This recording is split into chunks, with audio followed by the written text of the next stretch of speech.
Welcome to another edition of Cuba Communist Threat. This is a webinar series hosted by the Victims of Communism Memorial Foundation to expose how this terrible regime, the Cuban regime, has been impacting for decades the rest of the Latin American region and the rest of the world, having a major impact in Africa, in some Arab world, and also in several countries in Latin America with a major impact in Venezuela, in Nicaragua, and bringing this fake revolution to a place of destruction for the Cuban people. A lack of health, terrible education system, and losing the freedom in 6 decades of this regime, it's enough. With us today, I have the honor of being here today. I will pay for this. Having Ileana, Honorable Ileana Ros-Lehtinen, a former Congress woman from 1989 to 2019. I was almost crying when she announced that she will not run again. It was impossible to see our Congress without Ileana. She means a lot for some of us that work in this field. And as we were talking minutes ago, all the regimes, this nasty regime hated Ileana. Because she was always fighting for the rights of the people. Her last action in favor of the people of Nicaragua was the Nica Act, the first real sanction against this terrible regime. She was a chairwoman also for the House of Foreign Affairs. And she was the first Cuban American Latina elected to Congress. Ileana now is taking care of her family, and also she's teaching at the University of Miami. I'm really honored of having in this program somebody that I feel is a friend, a fighter, and she continue with her voice doing a lot of damage to these regimes in Cuba and Venezuela, Nicaragua, and other places. Ileana, thank you for accepting the BOC invitation. Thank you for your hard work and for putting your heart in the fight for democracy, liberty, and fundamental freedom. Please share with us, this Cuba regime has been making profit and using the forced labor to take advantage of these Cuban doctors exporting these Cuban missions around the world. What is this Cuba medical missions? Why these Cuban medical missions are terrible, and how you see these Cuban medical missions? Carlos, thank you so much. I'm just so thrilled to be part of these wonderful series that you have going on. Congratulations to you and to all the wonderful people who labor every day in the Victims of Communism Memorial Foundation. This institution has been around for a long time, but thanks to Tom Lantos, and I'll talk about him in a minute, but it really has gotten the juice behind it since you took over. So felicidades a ti y a todo tu equipo, como decía nuestro apóstol, para Cuba que sufre la primera palabra. But I am so proud to be on this webinar for the Victims of Communism Memorial Foundation. I think the world of you. And I mentioned that Tom Lantos was really the impetus for founding this tremendous organization. And for a while, Tom Lantos, who is the only Holocaust survivor ever to have served in Congress, and he will of course have that honor forever because nobody's getting any younger. So he proposed this great institution. He was a naturalized American. For a while, he was chairman of the House Foreign Affairs Committee, a naturalized American, and I was the ranking member, which is a funny phrase to be used for the top person of the other party in any committee. So if the Democrats were in charge, that's the first time that Nancy Pelosi was speaker, and Tom Lantos was the chair, a naturalized American. I was the top Republican, the ranking member, a naturalized American. And we would look at each other, Carlos, and we would say, is this a great country or what? Two naturalized Americans who are setting the foreign policy of this country. He came from Hungary. I was born in Cuba, and proudly so. I came when I was 8. He came when he was just a young teenager, and married his childhood sweetheart. They were both are survivors of the Holocaust, and he's passed away. But I think about Tom very often because he helped us a lot in the fight for a free Cuba. And everyone who's come from an enslaved nation, you know, this week we're honoring all the captive nations, and you've done such a great job with the Victims of Communism Memorial Foundation. But everyone who comes from an enslaved nation, we have this spirit, this kindred spirit. There's a tug that binds us, and that's a tug for the principles you just listed: freedom, human rights, democracy, the freedom to express our opinions freely. Here we are in this webinar, Carlos. I don't know what you're going to ask me. You don't know what I'm going to say, but here it is, broadcast to the world. You can't do that in our native homeland of Cuba. You can't do that in Venezuela. You can't do that in Nicaragua and survive it all. So I thank God every day that we have this great nation, the United States of America, that gave us all a new opportunity. But you bring up this Cuban doctors program. I'm going to read you just a few little lines, and then I'll take any questions. You know, Michael Kozak, who's our Assistant Secretary of the Western Hemisphere at the Department of State, he tweeted a little bit ago. He said, the newly released 2020 Trafficking in Persons report documents how the Castro regime exploits Cuban medical professionals through forced labor and government-run foreign medical missions that operate in more than 60 countries. You know, that the Castro regime, the Diaz-Canel regime, they try to think of themselves as humanitarians. Oh, this is a humanitarian mission. We're sending you all of our doctors and nurses.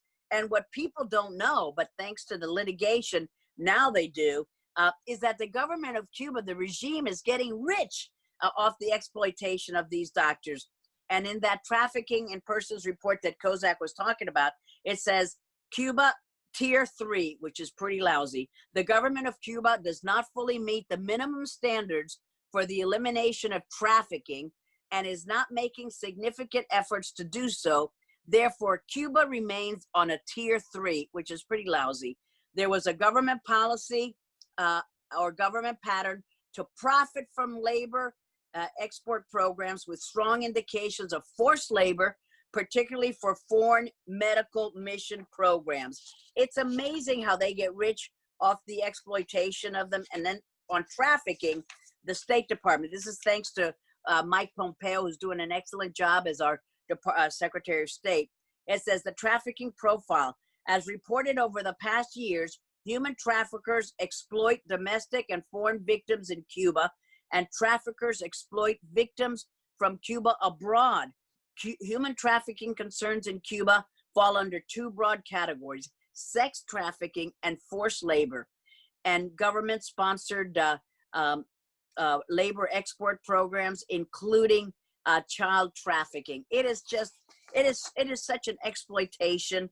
And also a shout out to a great patriot that we all know her, Mary Anastasia O'Grady, who's a columnist at the Wall Street Journal, and she's talking about Cuban medical brigades to Mexico. Havana has a history of using its doctors for propaganda and to build intelligence networks. So this is all propaganda and intelligence. And she says Brazil was paying as much as $10,000 per doctor per month. But the doctors themselves received less than 10% of that and found it difficult to get by. So they take their documents, they leave their family members in Cuba to try to force them to come back to the island. And we had a very good program for a while to try to have these doctors ask for asylum in their countries. And of course, Castro and all of his intelligence and security apparatus, they go against this this type of program. But remember, to all of the folks who are listening to us, when you hear about, especially during this time of COVID, when you hear about, oh, isn't Cuba doing a wonderful job? They get all of these people to different countries, Latin America, Africa, you name it, Asia. Remember, in Brazil, Brazil was paying the regime $10,000 per doctor per month, and the doctors get pennies. And that's why there's been some litigation. They've taken them to court. PAHO, the Pan American Health Organization, is going to open up its books. We hope that they do, to talk about how this program is administered, how much money is going where, and to make sure that these doctors and nurses and other health professionals are treated with the respect that they deserve, and they're not indentured servants. And let me just finish by saying this. You know, you had talked about how sometimes we're defined by our enemies. And let me put this so I can see you. Wait a minute. Did I do something wrong? Yeah. What did I do here? Now, for a while, the Cuban regime, Carlos, called me La Loba Feroz. This was during the time of Elian. And they meant it as an insult. And they would, I know from people who tell me, oye, cuando yo era chiquitica en Cuba, yo te veía en los anuncios, and your face would morph into a wolf, the ferocious she-wolf. Well, I took that Loba Feroz and I made it into a vanity license plate. I had to abbreviate it, Loba Feroz. But then I got recognized too much, so I got rid of the license plate. But when they insult us, we take it as a badge of honor, right, Carlos? Isn't that true? We love it. So anyway, I'm just so proud to be hated by the regime in Cuba, by the regime of Venezuela, and the regime of Nicaragua. We passed a very good bill, the NICA Act, gracias a Eddie Acevedo and company. Oh, yes. And thanks to Mario, Ted Cruz, Marco, Albiocides, Bob Menendez, Carlos Crubello, and we hope that we can implement that bill. So thank you, Carlos. Thank you for having me on. Ask me anything you want. Yeah, no, that NICA Act, that was the first serious threat to the Nicaraguan dictatorial regime. I have to say the first person, when I was arrested, when I traveled to Nicaragua and I was working with other human rights organizations, arrested, kidnapped by the regime, the first person to raise her voice, really powerful, was you, even before the organization I was working with. So that was the main reason for the regime, that instead of disappearing me or whatever, they took me to the airport and I was able to leave the country. But that's tell them a little bit about that, Carlos. Explain that a little bit, because I'm sure that the people listening to this are saying, wait, what is he saying? I mean, tell us what happened to you. The people need to know the nature of this regime. Tell everybody. Yeah, when I was working with Freedom House, we were working with some groups in Nicaragua, with the Campesinos movement, but also we just published the report, the Freedom House report about fundamental freedoms. And there was the first time that Nicaragua was considered not free country. So I had a plan, I had a trip to Nicaragua. I had no prohibition to enter to Nicaragua. I entered to Nicaragua, I arrived to the airport, and immediately 7 armed guards took me on detention, tried to take my cellular phone, my mobile phone, incommunicated me. So I was able to send a message to, of course, to our friend Eddie Acevedo. I told Eddie, these people kidnapped me, and I don't know where are they taking me.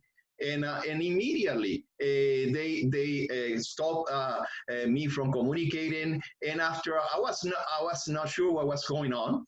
Then they took me to the airport for using the back door, and finally they as a prisoner they took me to the plane, and I was released.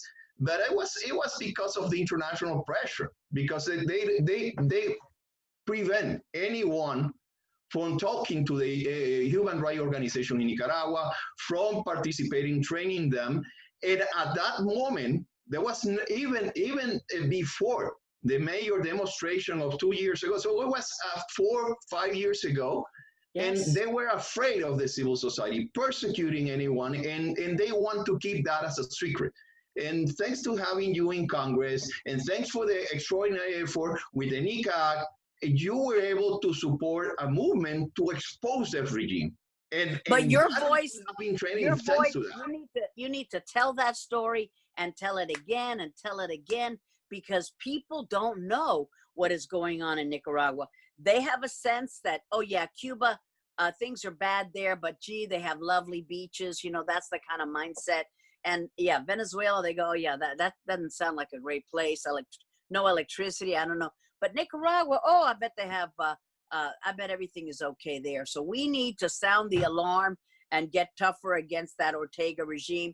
He wants to be president for life. And that's what these regimes do. That's what they did in China. You know, the premier, he wants to be president for life. Maduro, he wants to be president for life. Diaz-Canel, he said when he swore his office, he said, I'm going to be faithful. I'm going to do whatever Raul Castro wants me to do. And none of these places do they have freedom. They don't have multi-party systems. They don't have free elections. They don't respect human rights. They don't have freedom of speech, freedom of movement, and dissidents are rounded up and thrown in jail. That's why this organization, the Victims of Communism Memorial Foundation, is so needed. We think the Cold War is over. You know, my husband and I, we teach a class at the University of Miami, and these kids are smart, but they thinking, oh yeah, the Cold War, that was something, you know, JFK and missiles in Cuba and I don't know, Turkey or something, whatever, Russia, you know, it's all done. The Cold War continues, and it's a hot war in many places. And there's a war against democracy and freedom and human rights. And that's why the Victims of Communism Memorial Foundation is so important. You play a key role in reminding people that we need to keep fighting until everyone, everywhere is free. So I thank you for your mission, and I thank you for educational programs like this one that teach people who may not be aware of the situation worldwide, the realities, the harsh realities that exist for everyday people who just want to express their thoughts and their opinions. Here, we have the liberty. That's not always the case in many countries. No, thank you for your kind words. Yes, under the leadership of Myra Smith and the whole board and the whole team that we have, our role is to expose this regime. Our role is to expose the ongoing situation of human rights violation in China, in Venezuela, and in Cuba, and expose it. It's one of the things with the Cuban medical program. And thanks also to the administration. I have to say that there has been a group of Cubans in the administration, Barca, Trujillo, and other Cubans in the administration. Carlos Trujillo has been doing, President Trump has named just an excellent group of folks. So hats off to the Trump administration for what they've done to impose sanctions. They've been sanctioning regime officials, whether it's in Nicaragua, Venezuela, or Cuba. Carlos Trujillo, the job that he's done in the OAS, and soon we hope that he will be doing that job directly in the Department of State. Mauricio Claver Coron, oh my gosh. I mean, we've got patriots everywhere who've been really tough. Mauricio's been working in the National Security Council. He'll soon be the head of one of our international banking institutions. So the Trump administration has really put some good, tough guys in charge, and it's shown.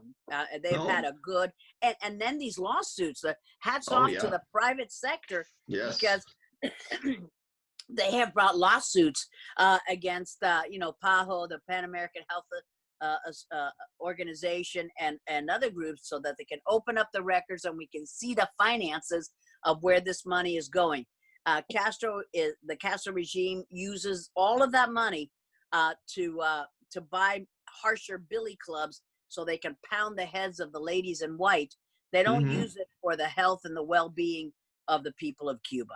Yeah, that's one of the beauty of the Cuban medical doctor. The Cuban regime never expected and never prepare for that. So there are documents everywhere. There are hard evidence in Brazil, in Ecuador, in Bolivia. Now we are suing with Poblete and his excellent lawyers also in Uruguay. We will Jason be suing in Poblete. Mexico. We will continue and Sam exposing the regime. Dubbin, and I mean, we've got a great team of folks. But thanks to Jason Poblete, thanks to Sam Dubbin, just wonderful folks who have used their legal education to put it to good use. They could be making a lot of money doing something else, but they're doing it for all the right reasons. So hats off to them. And I know that there are many organizations. I don't mean to not single you out. Thank you to everyone. This is a big lawsuit, and they've been good groups. AOR, there's good groups. Así, tantos. Felicidades a todos. Yeah, all of them are key, and John Barca too. There are John Barca, sí, claro, of USAID, claro que sí, John Barca. Es que todas las organizaciones, todos los grupos, Trump administration's been doing a great job. Yeah. You know, sometimes personnel is policy. The person you put there can make a difference. Just like our ambassadors make a difference. If you have a good, forceful ambassador, or if you have one to just kind of get along and go along, that's no good. That's not good. Talking again, you mentioned this thing about using the money from the Cuban medical programs to other different things. Let's address the fake propaganda about Cuba healthcare system, education, all the fake propaganda about the efficiency of the regime, and let's expose the regime for what it is: a corrupt. It's not only a human rights violation. It's not only the persecution, the limitations of the freedom. It's about a corrupt regime that has been taking advantage of the Cuban people. Is that the nature of the Cuban regime? You know, that is so important to highlight, Carlos. Thank you so much for the layup so I can spike the ball. It really is true that people have this romanticized view of what Cuba is all about. And they don't want to see that, gee, I've taken a vacation in Cuba. I know all about what the Cuban people think and how they feel, and oh, what lovely people. Aren't they so picturesque? You know, it's like we're little zoo animals that they look around. Oh, how cute. Let's pet this little dog. It's a very demeaning, patronizing way of looking at what is a harsh reality for the millions of Cubans on the island. You know, we just commemorated a very sad anniversary just a few weeks ago of the tugboat 13 de Marzo.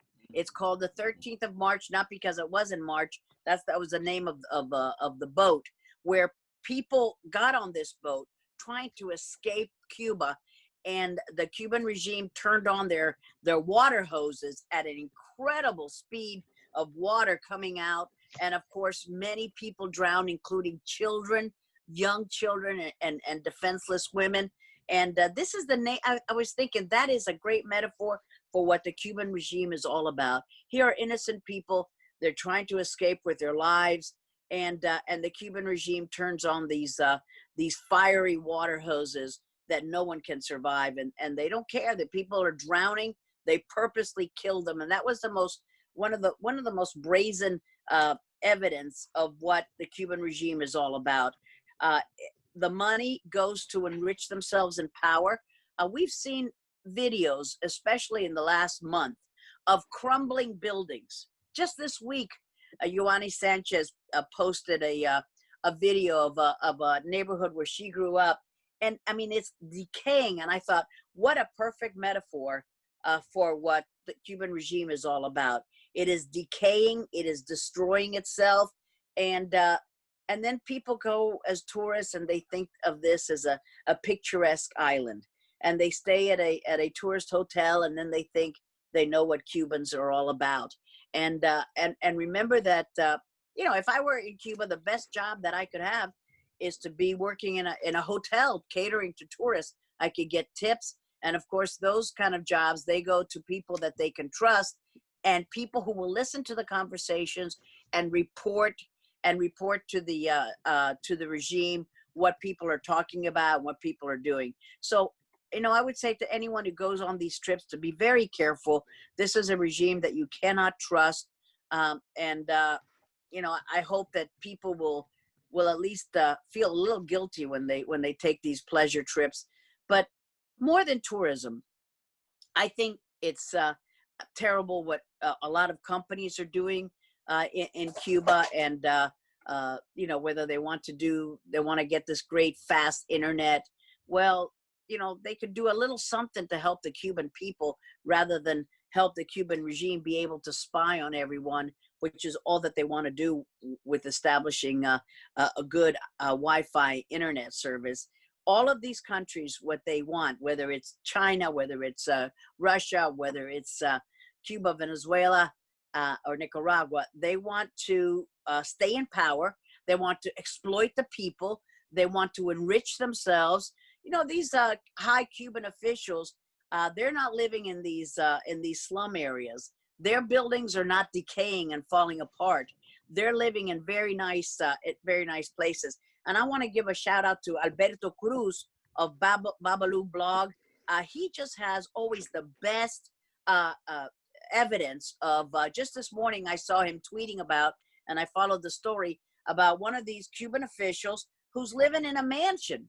I mean, just think, this is a country where people don't have enough food to eat, where people don't have enough work, they don't get paid enough for their daily subsistence, and the Cuban regime does that on purpose so that you are so worried about what your family is going to eat that maybe you won't have time to protest, because you're scrambling about to make sure that your kids have milk and have eggs and have meat.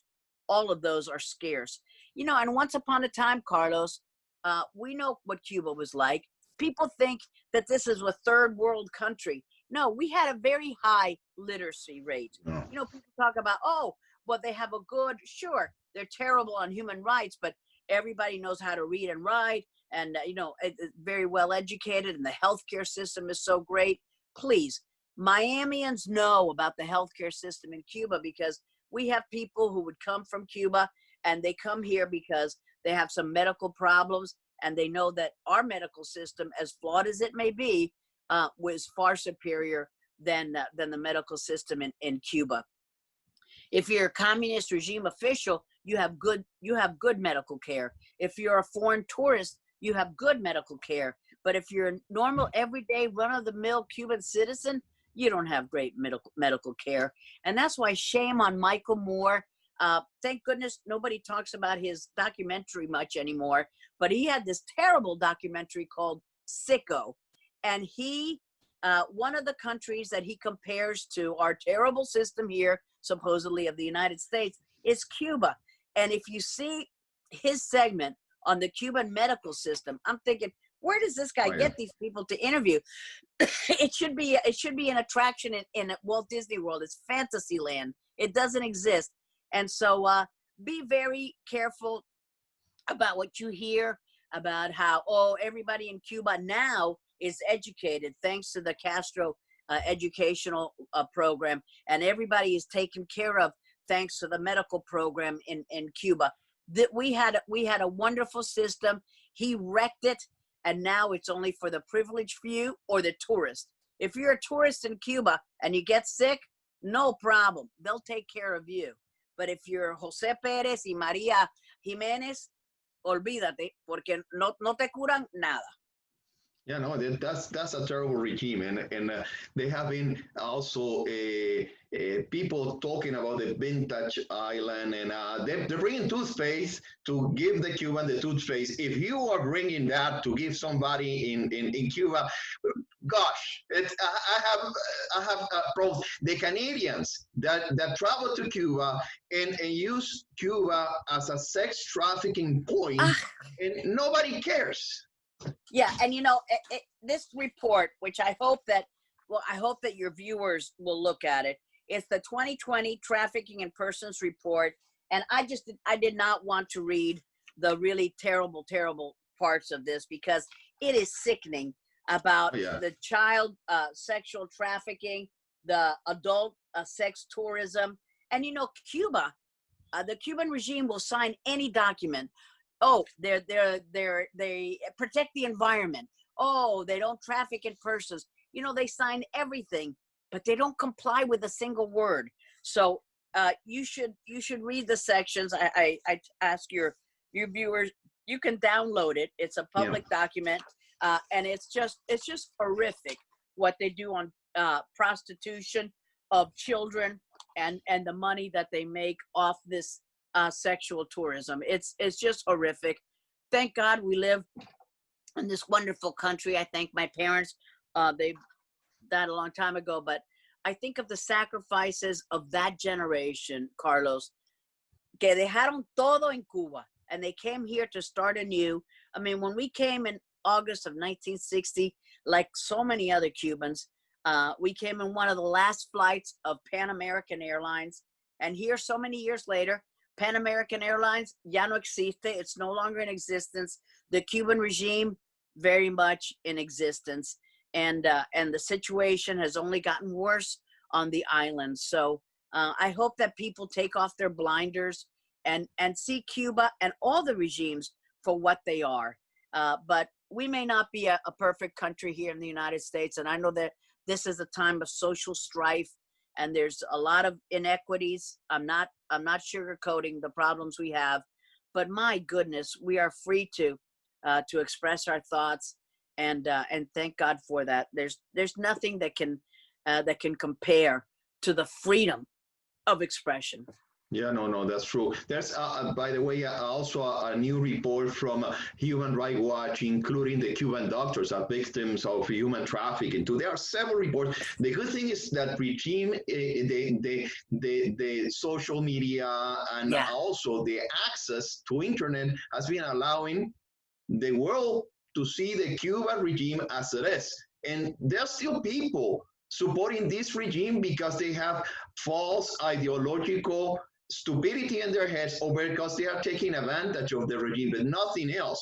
It is, if you have, I will ask anyone here, if you have a regime that imposes sanctions to the use of internet to prevent from independent bloggers and independent journalists and civil society from communicating with the exterior world, that means something. I will see, I want to see if somebody likes that. Yeah, and I want to thank John Suarez. I now see in the chat room. Oh yeah, John. John is tremendous. John is tremendous. John is extraordinary guy. Yeah, he is great. And he says, "Have you seen the new report from Human Rights Watch on Cuban doctors being victims of human trafficking of the Castro regime?" And then he sends the link on Cuba repressive rules, doctors working abroad. Thank you, John, for everything that you do. And thank you to Than Chow, who says, "Can you send me this video so I can share to my community?" And they are recording it. So, and then Lorraine Lawless, who says, "Carlos, thank you so much. So sorry I was late joining. So glad you post after on YouTube to watch. Will you post the links to the documents?" So how about the documents? Will you post those links too, John? Yeah, we will post those links, and that will continue. Let's see if we can pay some attention to our friend Eddie Acevedo in Nicaragua. What's going on in Nicaragua? The terrible regime, and Eddie, by the way, has been facing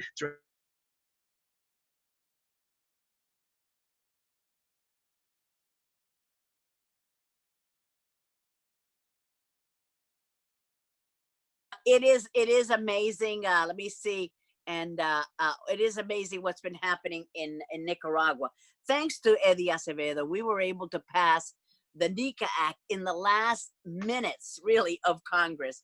And President Trump was generous enough and cared so much about Nicaragua, Carlos, that he had a signing ceremony. Not everybody who worked on the bill could go, but we had Mario there and Ted Cruz, and I was there, and Eddie Acevedo and Mauricio Claver Caron. But other people who worked on it was Carlos Curbelo and Marco Rubio, Bob Menendez. I'm not going to leave Albio Ceres, who was the Democrat sponsor. So we had what we wanted to do is that we took the shell of sanctions against Cuba, sanctions against Venezuela's dictatorial regime, and we positioned Nicaragua in its place. And for the first time, we finally had a vehicle, a legislative vehicle, which became law, where we could put sanctions on individuals. And hats off to the Trump administration. They have gone through with it. I want them to implement it even more. Of course, you know, once you get a little bit, you go, hey, we got to get more, because this regime is so overlooked with all of its faults, and it pains me. We have a wonderful Nicaraguan American community here in South Florida, and they tell me, they stop me on the street, and wherever I go, and they say, you know, déjame contarte lo que pasó con mi familia. Let me tell you what happened with my family. And they will tell you, there was a time when things were so awful because the regime had their guerrilla groups, just like Maduro has, and Diaz-Canel and Raul Castro have, and they were actually shooting peaceful demonstrators, and it had the desired effect. What happened, Carlos? They killed so many young people, and so many people were kidnapped and disappeared, that then everybody was worried, because even though you wanted to go protest, tu abuelita te hablaba y tu mamá te hablaba, and they said, no, Juanito, no vayas a salir. They're going to kill you. We depend on you for our family. No, don't go. And so they sacrificed young people who were just protesting against this regime, and it had the desired effect. And now people are very scared.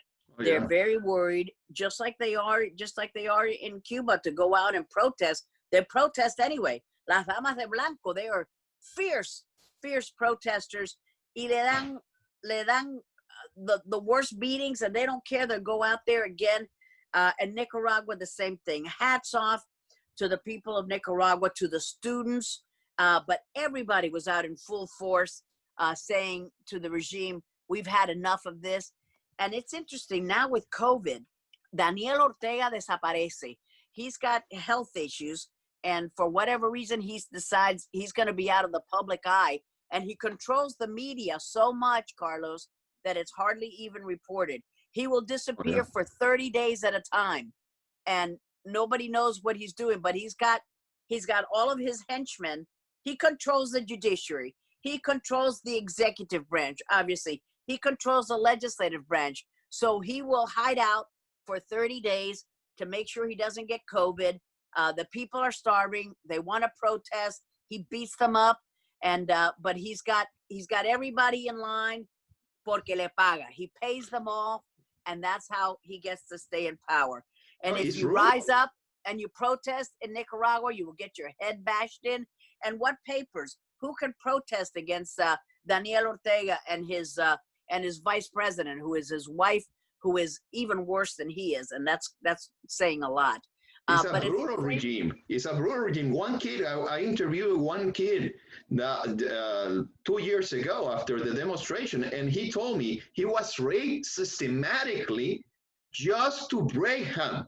And he decided to continue fighting, that he was raped systematically in a prison. It's a regime that also is the worst regime, because, well, no, it's not the worst, but one of the worst regime, because this Daniel Ortega and his wife, they are sick. And in my conversation with Saul America, the daughter of Rosario, she told me about the systematic rape by Daniel Ortega, and how her mother told her to shut her mouth and let him do it. So you can imagine that couple running a country.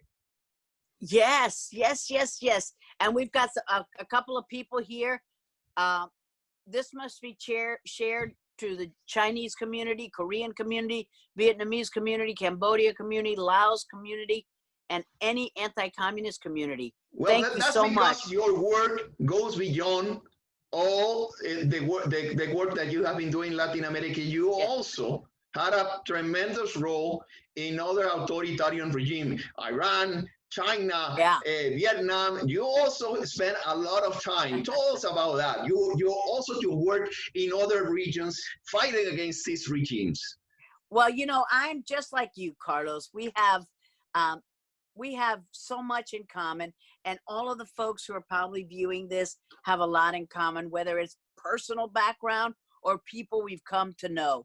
In our community here in South Florida, we have folks who come from every corner of the world, and they come here for freedom. They come here for opportunity. And my husband is a Vietnam combat veteran, and we know a lot of folks in the Vietnamese community, and they are so thankful to be here in the United States. And there's so many countries that are making positive steps, and they want to move in the right direction. And we've got to help those countries do the right thing and make the correct decisions. And all of it has to do with freedom, with responsibility, with the cherished liberties that we so often take for granted. The freedom to express your mind, to write a newspaper column saying what you think, even if no one pays attention to it, to write a pamphlet and give it out in the streets. You can do all of that here, but in so many countries of the world, you can't.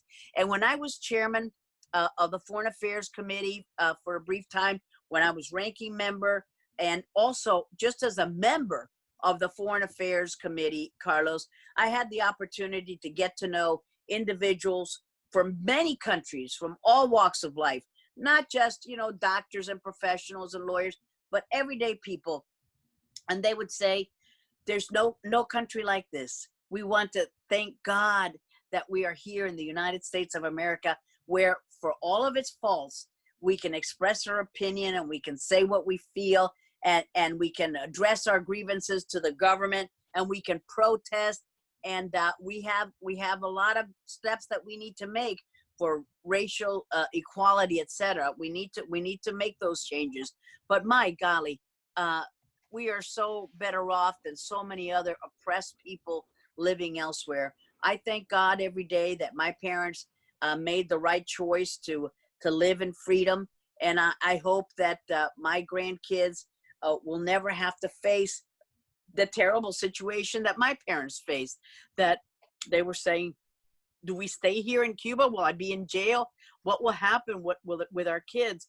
We want the freedom of the United States to live on forever, but only with personal responsibility.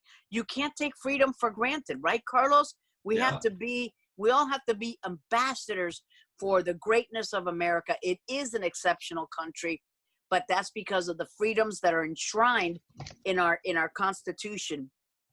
And I hope, especially the young people who might be listening today, to read the Constitution. That's the Bible of our representative democracy, and it's a very simple document to read. When Dexter and I teach at the University of Miami on Monday afternoons, we give the students the Constitution, and we write it, and we have them read it. And it's a living document, meaning that it really is something that we practice every day. And the separation of powers in Article 1 and Article 8, and who rules what. It's our system of government is a wonder to behold. Yes, no, it's a wonderful country. We have to protect this country from populists and extremists. We have to fight against equality. We have to fight for inclusion, fight against racism, but no to paying a price of having somebody taking advantage of that fight to impose some communist view and to impose things that are going to limit our fundamental freedom. We have to be aware of that. Yes. In this battle, we are together, but with populists and extremists, in the other side of the street. Yeah, we have to be very careful. We have to practice what we call eternal vigilance. We can't take it for granted. And you commemorated Captive Nations Week. Yes. Once upon a time, so much of the world was a captive nation, and we take it for granted now. Oh, it's one world. We can fly anywhere. Everything is good. No. Everything is not good. And for so many people throughout the world, they have to fight every day for what they have. And they want to express their thoughts. They want to say what's on their minds, but they worry because they will be imprisoned if they do so. Can you imagine living like that? And that's a reality for a great, great number of global citizens, that they are living in a country where they are unable to express their thoughts, where if they were to express their thoughts, they could face jail. And sometimes we have great leaders and they're willing to take the sacrifice themselves, but these regimes know how to target you. They won't go after you because they'll say, Al Doctor Oscar Bisset, he's a strong guy. We'll ignore him, but we'll attack his children and his wife and his relatives. And that's the way they get people to do what they want. I don't mean to single him out. I'm just using him as, someone who is so brave, who would never bend. But we have so many people who are, their names will never be known, but they're everyday heroes. And that's why your organization, the Victims of Communism Memorial Foundation, is so great and is so needed, because you celebrate everyday heroes who stand up for freedom, for justice, for free elections. We have another great patriot here, Rosa Maria Paya. She's amazing. Her father was killed by the Castro regime in a car accident with Cepero, another human rights activist. They were purposely killed, but it was supposedly a car accident. And all she has in her group, Cuba Decide, and what they're saying is she's carrying on the mission of her dad, Oswaldo Paya, to say, let's have multi-party elections. Let's have multi-parties, political parties, and let's have free elections. People don't know that in Cuba, there's only one political party that's allowed to exist, and that's the Communist Party. You can't run, on the, whatever, the Workers' Party or the Green Party or the, nothing. There's no point. There's a Communist Party, and all of the elections, everyone wins in a landslide, unanimous, because they don't have free elections. You don't have political parties. You don't have freedom of choice. You don't have multi-party systems. You don't have elections. And we take that for granted. But in many countries in the world, that's the rule rather than the exception. So congratulations to Rosa Maria and so many great people who understand that every day we have a battle, and that we need to be victorious. And that's the battle against dictators, and the battle for freedom, democracy, human rights, and freedom of expression. And we have to be the ambassadors for those causes and those principles that are enshrined in our Constitution and that we practice every day. We all have to be ambassadors for freedom and democracy. Don't ever take it for granted, because that's what the bad guys are counting on. You take it for granted, you look the other way, and that's what we must fear. So talking about vigilance. Talking about being an ambassador, we have a question from Lorraine Lewis. It's for those non-Cubans who do not wear blinders, or I may say, why should I care about Cuba? Why should I care about Venezuela? Why should I care about Venezuela? What do we need to say to them? Why these people are like that, and how we can help them to see these regimes from what they are: terrible regimes, failed countries like Venezuela, dictatorship in Nicaragua, and a gerontocratic or tyranny in Cuba. What an excellent question. Why does Cuba matter? Why does Venezuela matter? Why does Nicaragua matter? It matters. It's an excellent question, and something that we should explore every day. It matters because when that person in Nicaragua, in Cuba, and Venezuela, when they lose their freedom of speech, when they lose their right to vote, when they lose political parties, when they lose newspapers and media outlets where they can express opinions different than the regime and the controlling party, that means that we're less than we were. That means that we lose. Why does what we do, why should it matter to us what happens in Cuba? Because like they say, we're all part of mankind, and we should always work so that everyone is able to be free, so that everyone can express their thoughts, so that people can dissent from their government without fear of repression or oppression, without fear of retribution. We are all part of mankind. And like the poet said, every man's death diminishes me. we each have to be that ambassador. We have to be that voice for Juan in Nicaragua, and for Pepito in Cuba, and for Maria in Venezuela. We have to be that voice because they may not be free to say it. So that's why it matters to us. As free Americans, we have to take it upon ourselves. That responsibility belongs to us. You can't leave it for another person. If not us, who? If not now, when? It is always the right time to do the right thing. And we have to be cognizant that we are part of work calls, that we're part of mankind, and that what we do and what we say and how we comport ourselves has a great influence around the world. We have to be that voice for the person who is in jail in Cuba, who is in a dungeon in Venezuela, who was kidnapped in Nicaragua. Let us be that voice for those who think that they cannot be heard.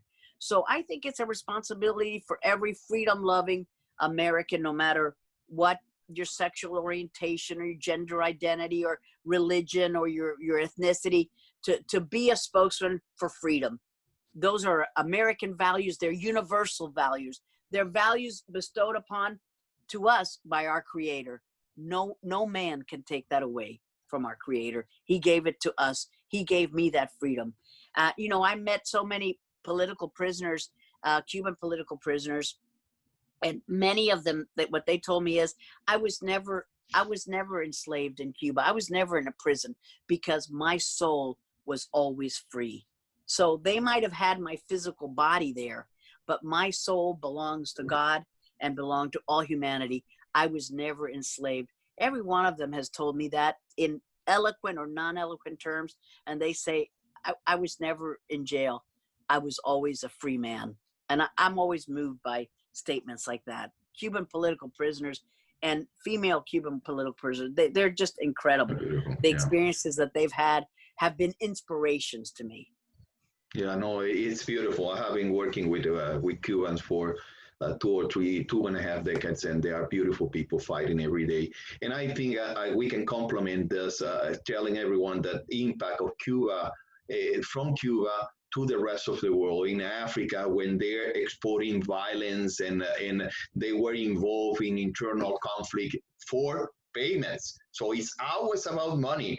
They selling always about expertise to Nicaragua and Venezuela. I'm having a Burger King what they have been doing in Venezuela too. It is true. It's always about money. All of these regimes, it's never enough money for them, and they get rich off the exploitation of their workers and of their population. They don't care. So it's up to us to care.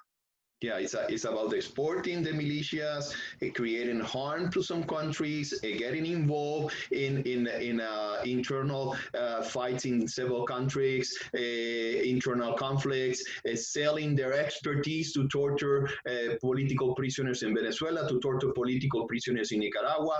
All of the Cuban thugs are in Venezuela. They're teaching them how to torture their political prisoners, how to do it right. Because these Cuban torturers, boy, they learned the right way to torture somebody. And they're in Venezuela and they're teaching them there. And let me tell you, if Cuba had more money, they would be exporting the revolution just like they were before. They would be they were fighting in Angola, they were fighting in Grenada, they were fighting everywhere. And it is shameful what is going on in our hemisphere. It's shameful that people turn a blind eye to that, but we won't. As long as we have people like Carlos Ponce and John Suarez and all of those good people that we talked about, we're not going to let them get away with it. No, Carlos, thank you. No, thank you very much for all your work, and it is a good message, because there are some countries like Mexico or Peru. In Peru, they found that all the medical brigades, the major problem was the lack of the qualifications to be doctors for COVID-19. So they have to return the mission.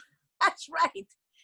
And so when people say about COVID-19 that this country doesn't have any cases, and be very careful and wary about about statistics that come from communist regimes. You can't trust them, whether it's China or Cuba. I'm sorry, my dog is barking. Somebody must be outside. I don't know if you can hear little Zoe, but we're all working from home and have to make adjustments. But Carlos, muchísimas gracias. Gracias por esta oportunidad. Gracias al Victims of Communism Memorial Foundation. I hope that a lot of people will tune in to the so many wonderful programs that you have. I'm very impressed with the variety of countries and the variety of topics explored. Para mí ha sido un tremendo honor y ojalá que vamos a seguir en comunicación. I love you, Carlos, and I'm glad they didn't kidnap you permanently in Nicaragua. This is mutual love, and I love your work, and let's continue fighting. Thank you very much for accepting the invitation, and for everyone, please remember this is going to be available online on YouTube. Recommend this program. Get the voice. Let's expand the voice, and let this regime know that we are behind them, and we're going to expose them. Thank you very much, and Gracias. Keep the hard work.